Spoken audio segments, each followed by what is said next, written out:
petit point sur le groupe à 7 heures. RAS. Hein. Tout le monde est sur le pont à part Adrien qui a fait un IRM hier et on attend les résultats. Adrien Lebeau.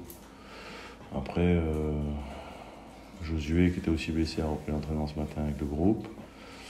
Bon, globalement, pas de problème particulier avec le groupe qui a joué, en tous les cas, qui a été convoqué pour le premier match contre Lens. Il a quoi, Adrien ?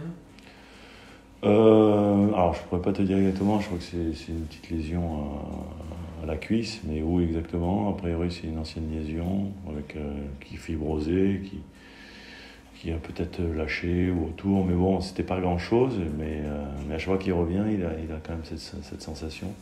Donc c'est pour ça qu'on lui a fait une IRM hier, donc on en saura plus avec les résultats. Vous avez au Havre ce week-end qui retrouve la Ligue après 14 ans, vous attendez à quel type de match ? Match très difficile, une équipe promue en début de saison, il y a beaucoup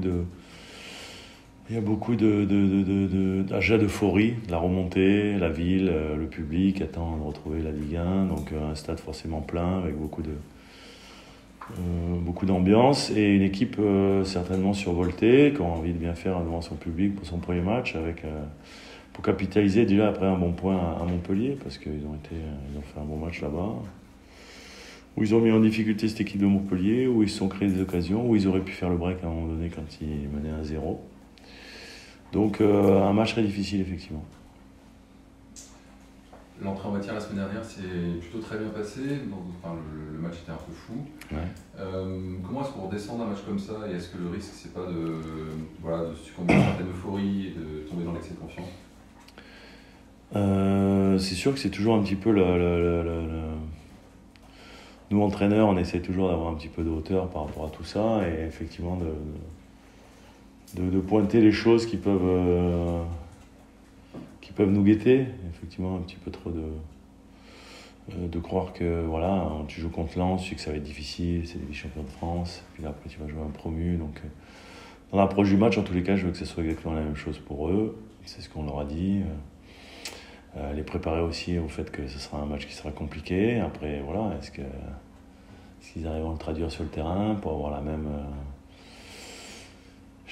motivation, je l'espère en tous les cas, et le même envie de faire un résultat, parce que c'est vrai que contre Lens, même si on a été en difficulté sur la première demi-heure, il y a eu beaucoup malgré tout de courage. Il y a eu, c'est pas une équipe qui s'est cachée. On était dominé, mais on faisait les efforts et il faudra effectivement que tous collectivement ensemble au Havre, au Stade Océane, on soit capable de rééditer ce genre de performance dans l'envie, dans l'abnégation, dans le désir d'être ensemble, de jouer ensemble. Donc il faudra effectivement avoir cet esprit collectif et cet état d'esprit qui nous caractérise depuis un petit moment. Comment est-ce que tu expliques ce sursaut là, c'était presque de l'orgueil en deuxième mi-temps la semaine dernière? Il y a un mot qui est pas mal revenu après le match, c'était le mot peur à la mi-temps. Plusieurs avoir dit qu'il fallait pas qu'on ait peur. Est-ce que ça c'est un des leviers que... Je sais pas, je crois que il y a aussi une prise de conscience de dire qu'en première mi-temps on était en dessous de ce qu'on était capable de faire, qu'il fallait hausser notre niveau, hausser le curseur et essayer de rétablir le rapport de force. Donc je pense qu'il y a eu aussi une prise de conscience que si on restait et si on laissait les Lensois un petit peu dans leur rythme sans les bousculer, on ne trouverait pas de solution. Donc je crois que l'équipe, bien sûr que le penalty, bien sûr que revenir au score juste avant la mi-temps, ça a permis de remettre l'équipe en selle, mais bon, après les qualités intrinsèques elle les a, il faut juste qu'elle y croie et que dans ce genre de match, cette première mi-temps, ça m'avait fait pas penser à ce quand on avait reçu Monaco, quand on avait reçu des clubs comme ça, qu'on avait un peu trop respecté. Ça n'avait pas été le cas, par exemple, contre le PSG, où on avait fait vraiment un bon match. Mais on n'avait pas été payé. Alors que, c'était un petit peu trop respecter un adversaire que l'on suppose supérieur, quoi, tu vois. Et moi, je pense qu'ici, on doit respecter personne, en tous les cas, dans le jeu, je parle. Hein. Et que effectivement, il faut faire prévaloir nos qualités, nos forces, notre collectif, et que c'est comme ça qu'on on prendra des points, qu'on avancera dans ce championnat. Est-ce que le défi est le même du coup au Havre Le défi, en fait, effectivement, c'est de ne pas tomber en dessous de minimum qu'on est capable et que l'on a montré sur la deuxième mi-temps.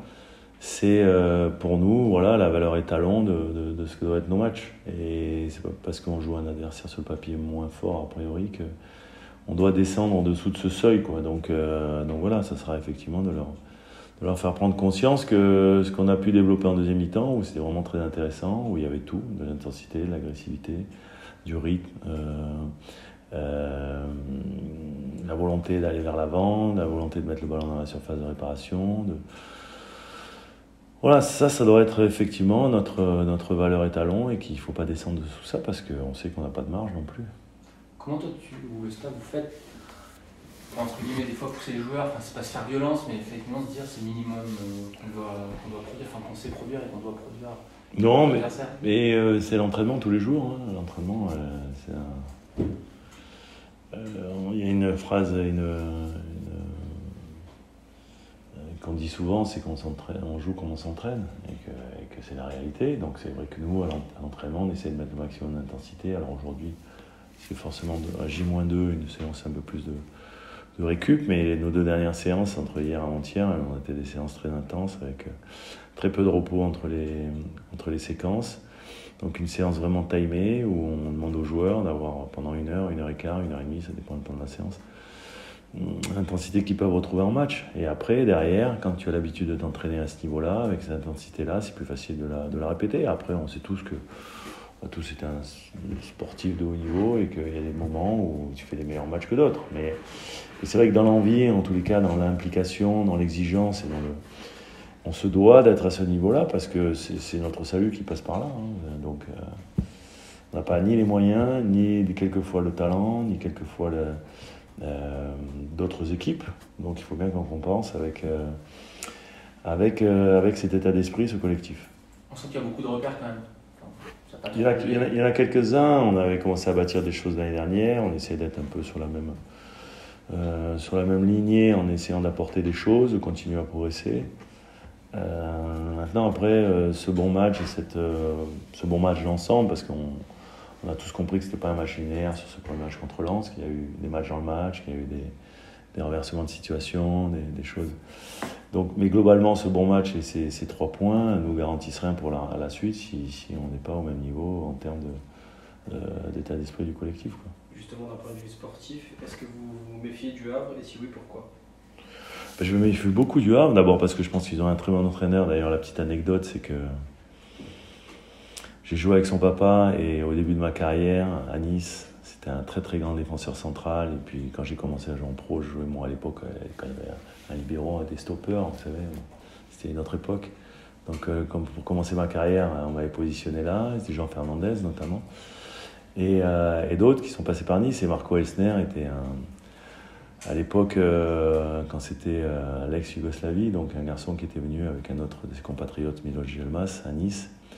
Et Marco, c'était déjà un titulaire de la sélection, et puis c'était un joueur avec une classe folle, donc j'avais beaucoup d'admiration pour son papa. Et on en a eu l'occasion d'en parler d'ailleurs.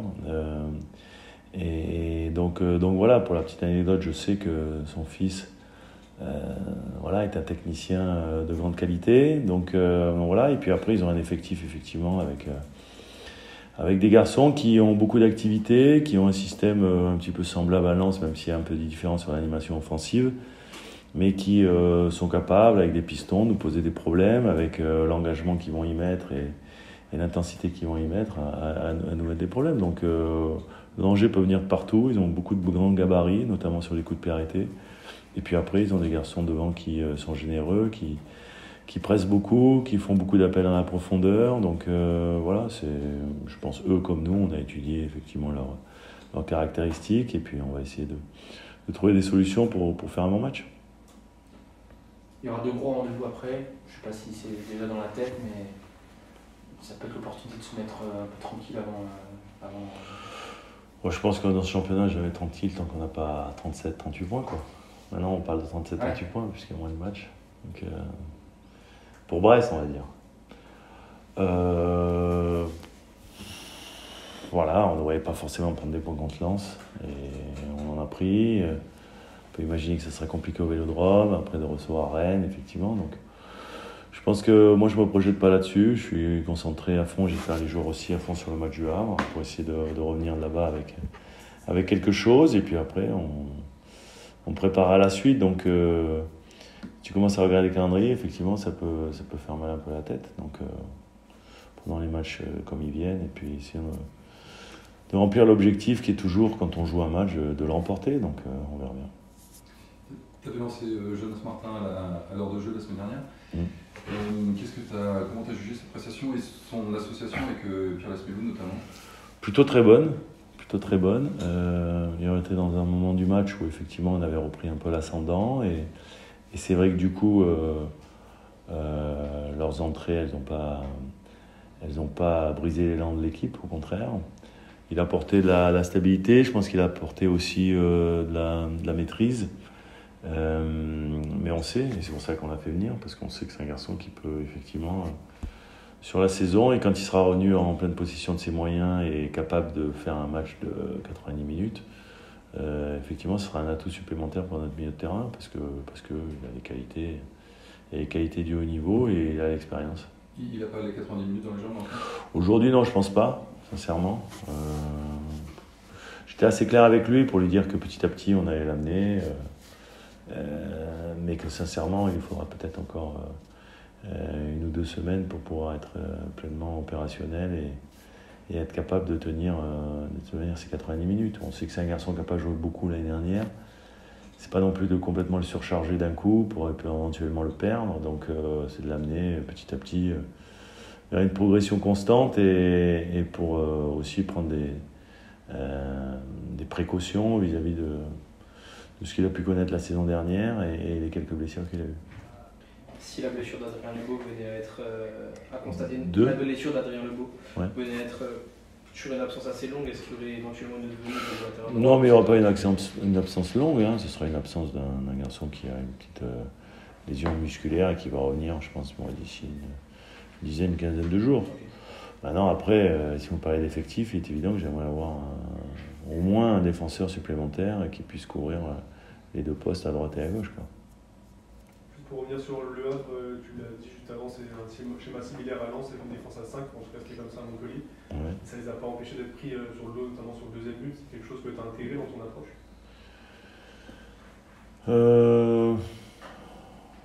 Ouais, alors bon, bien sûr, mais de toute façon Montpellier a aussi de la qualité. Après, au-delà de ça, bien sûr qu'on a essayé d'étudier, voir quelles étaient les possibilités, les secteurs de jeu où on pourrait les mettre en difficulté. On regarde, on étudie, et tous les clubs font ça, et ils font pareil pour nous. Donc, ils ont dû voir aussi les buts qu'on en a pris contre Lens. Donc, voilà, chaque match a son histoire. Ça sera une nouvelle aventure au Havre, et on essaie de se préparer de la meilleure des façons pour pouvoir répondre présent le jour J.